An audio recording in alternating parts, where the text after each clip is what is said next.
semua fans Manchester United, sekarang aku bakal menemani kalian semua untuk memberikan informasi terbaru tentang klub kesayangan kita yaitu Manchester United. Kekalahan memalukan, fans Manchester United minta Ruben Amorim dipecat. Fans Manchester United menyerukan pemecatan Ruben Amorim setelah kekalahan dari Grimsby Town. Manchester United tersingkir dari Carabao Cup. Para penggemar Manchester United di media sosial menyerukan agar Ruben Amorim dipecat setelah kekalahan mengejutkan dari Grimsby Town di putaran kedua final Carabao Cup. Pertandingan berakhir dengan adu penalti dramatis yang dimenangkan oleh Grimsby Town dengan skor Desember 11. Kekalahan ini menambah tekanan pada Amorim, yang dianggap gagal membawa United ke jalur kemenangan. Reaksi keras datang dari para penggemar yang merasa malu dengan hasil tersebut. Beberapa penggemar menyatakan bahwa Amorim tidak layak memimpin tim sebesar Manchester United. Mereka menuntut agar Amorim segera meninggalkan klub untuk menyelamatkan musim ini. Bahkan, beberapa penggemar menyarankan agar Amorim ditinggalkan di Grimsby sebagai bentuk kekecewaan mereka. Dalam pertandingan tersebut, Grimsby Town berhasil unggul 2-0 dalam 30 menit pertama berkat gol dari Charles Fernand dan Tyrell Warren. Manchester United berusaha bangkit dengan gol dari Bryan Mbeumo pada menit ke-75 dan Harry Maguire yang menyamakan kedudukan di menit-menit akhir. Namun, keberuntungan tidak berpihak pada United saat Mbeumo gagal mengeksekusi penalti penentu kemenangan. Para penggemar juga mengkritik kinerja penjaga gawang Andre Onana, yang dianggap tidak mampu memberikan kontribusi maksimal dalam pertandingan tersebut.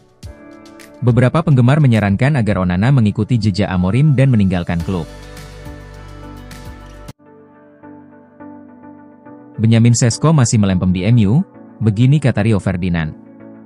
Rio Ferdinand memberikan komentar terkait penampilan Benjamin Sesko di Manchester United yang hingga saat ini masih belum memuaskan. Apa katanya? Manchester United mengeluarkan 74 juta pound untuk mendatangkan Benjamin Sesko dari RB Leipzig, mengakhiri pencarian panjang klub akan sosok penyerang nomor 9 baru. Namun, sejauh ini pemain internasional Slovenia tersebut belum menunjukkan seluruh potensinya, karena baru tampil sebagai pemain pengganti dalam 2 pertandingan pertama United di Liga Primer musim ini. Ekspektasi besar yang melekat padanya belum bisa diwujudkan di lapangan, membuat tekanan untuk tampil maksimal semakin terasa. Sesko memulai debut kompetitifnya untuk United pada laga pembuka melawan Arsenal, masuk di 25 menit terakhir pertandingan. Ia kemudian bermain selama 37 menit dalam hasil imbang 1-1 kontra Fulham.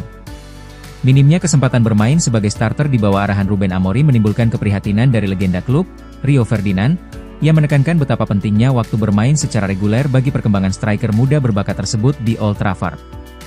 Kehadiran Sesko diharapkan bisa lebih optimal jika ia mendapatkan kesempatan lebih banyak untuk menunjukkan kualitasnya. Kirim bola kepadanya. Dia bukan pemain yang mudah dihadapi. Kirim bola kepadanya, dan otomatis lawan akan terdorong untuk bertahan. Namun, kami bermain di sekitarnya. Terkadang hal-hal itu terasa sangat mendasar dan fundamental. Intinya, kirim bola kepada seseorang yang bisa menimbulkan masalah bagi lawan, dan kami melawannya. Itu menjadi kekhawatiran utama saya. Anda tidak bisa benar-benar mengetahui siapa dia, ujar sang legenda dalam acara Rio Ferdinand Presents di YouTube. Saya lebih suka melihatnya dimainkan, bahkan jika performanya belum sempurna, supaya kita bisa benar-benar menilai apa yang dimilikinya. Saat ini, saya tidak tahu siapa dia atau apa yang sedang dilakukannya di lapangan.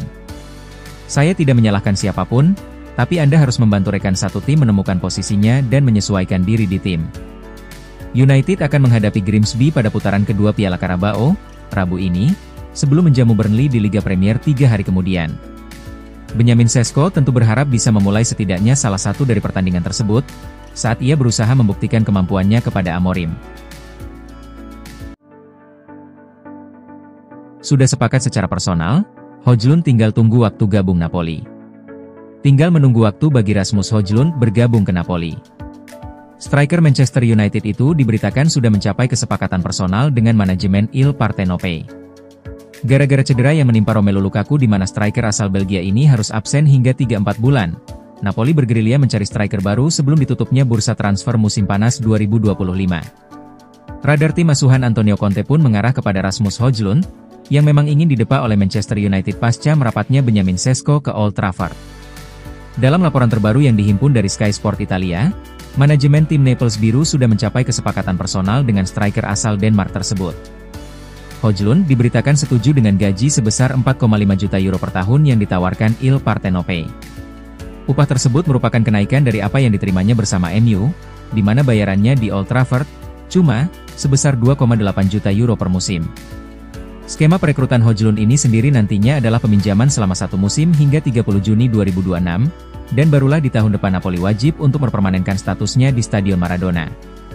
Soal berapa nominal transfernya, baik kubu tim Naples Biru dan Setan Merah sekarang sedang mendiskusikannya. Sky Sport Italia mengklaim kesepakatan akan tercapai dalam waktu dekat dan hanya tinggal menghitung waktu Højlund kembali merumput di Serie A. Sebelum bergabung dengan MU di tahun 2023, Højlund pernah berseragam Atalanta selama 1 musim. Di Serie A musim 2022-23, striker asal Denmark tampil sebanyak 32 kali dengan sumbangsi 9 gol plus 2 assist. Jadon Sancho masih jadi prioritas Roma, George alternatif potensial. Direktur AS Roma, Frederick Massara, dikabarkan terbang ke Inggris untuk menuntaskan proses kepindahan Jadon Sancho pada bursa transfer musim panas tahun ini. Frederick Massara terbang ke London untuk mengadakan pertemuan krusial yang dapat menentukan nasib transfer Giallorossi.